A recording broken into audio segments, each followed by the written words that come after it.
High বন্ধুরা, অনেক দিন বাদে ঘুরতে বেরিয়ে গেছি। দেখো আমরা তিনজনে মিলে কোথায় যাচ্ছি বলো তো? এই যে কমলা লেবুর বাগান দেখতে। মানে আমাদের বাড়ির পাশেই, মানে বাড়ির পাশে বলতে কি বাড়ির থেকে একটু দূরে। তাই এখনো পর্যন্ত আমরাই যাইনি, কত দূর দূর থেকে মানুষ এসে ঘুরে গেছে।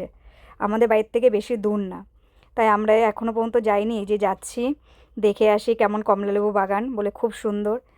আর আমার তো গ্রাম খুবই ভালো লাগে। তোমাদের কাদের কাদের গ্রাম ভালো লাগে আমাকে একটু কমেন্ট করে বলো। আমার খুব ভালো লাগে গ্রামের চারিদিকে, পরিবেশটা খুব ভালো লাগে আমার, গাছপালা খুব ভালো লাগে আমার। আর এইসব জায়গা ঘুরতে, আর মেন কথা হচ্ছে ভিডিও করতে সেই লাগে, খুব ভালো লাগে ভিডিও করতে। আমার তো খুবই ভালো লাগে। এই যে দেখো, আর এই দেখো কত লোক, মানে এখানে প্রচুর লোক, প্রচুর। আমরা যখন গেছি তখন তো মানে তাও লোক ভালোই ছিল, তার আগে আরও লোক ছিল। দেখো খুব ভিড়, খুব। এই যে আমরা ভেতরে ঢুকছি, এই চারিদিকে হচ্ছে বাজার নিয়ে বসেছে, সবজি বাজার। এখানে সবজি নিতে গেলে টাটকা সবজিটাই পাবে, ওরা ওদের জমির থেকে তুলে সেই সবজিটা বিক্রি করছে। এই যে দেখো, ভিড় দেখো কত ভিড়। আমার আবার বেশি ভিড়ে ভালো লাগে না, তাও গেছি, ছেলে বলল চলো মা একটু দেখে আসি, তাই গেছিলাম। কিন্তু তাও দেখো, আমরা যে টাইমটা গেছি তাও ভিড় ছিল, খুবই ভিড় ছিল, তাও আমরা ফাঁকায় ফাঁকায় ঘুরেছি। অনেক বড় জায়গা নিয়ে, অনেক গাছপালা আছে। এই যে আমরা টিকিট কেটে ঢুকে গেছি, টিকিট হচ্ছে 10 টাকা করে, বেশি না, খুব কম। কিন্তু খুব সুন্দর জায়গা, ভালো, বেশ ঘুরে খুব মজা পেয়েছি, আনন্দ পেয়েছি।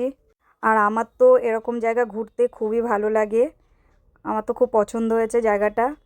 এই যে গাছপালা দেখো, শুধু কমলালেবু শুধু গাছ না, এই যে সবেদা গাছ দেখো, কত সবেদা হয়েছে গাছে। এখানে কিন্তু অনেক সবেদা গাছ, শুধু এই একটা না, আরও অনেক আছে সবেদা গাছ। এই দেখো কমলালেবু, ছিললেই 500 টাকা দিতে হবে ফাইন, বাবা। দেখো কমলালেবু কি সুন্দর, কি ভালো লাগছে দেখো দেখতে, সব মানে লাল লাল হয়ে আছে, কি সুন্দর লাগছে দেখতে। আর লোক দেখো, চারিদিকে কত লোক। আর এই দেখো, এটা হচ্ছে বাঁধাকপির বাগান, আরও অনেক কিছু আছে, অনেক কিছু চাষ করেছে এখানটা। এই দেখো আম গাছ, তারপরে আরও ছিল কাঁঠাল গাছ, অনেক গাছ ছিল, অনেক রকম গাছ আছে এখানটা। শুধু এখানটা কমলালেবুর গাছই না, অনেক রকম গাছ আছে।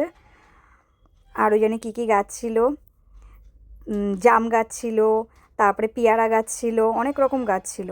খুব সুন্দর জায়গা, যারা যারা যাওনি এখনও তারা গিয়ে ঘুরে আসো, খুব আনন্দ পাবে আশা করি। খুব সুন্দর জায়গা, আমার তো খুব ভালো লেগেছে, খুব সুন্দর জায়গা, ঘুরে আসো তোমরা গিয়ে। আর এই দেখো সর্ষে ফুলগুলো কত সুন্দর। আর কেউ যেতে চাইলে আমাকে কমেন্ট করো, লাইক করো। টাটা বন্ধুরা।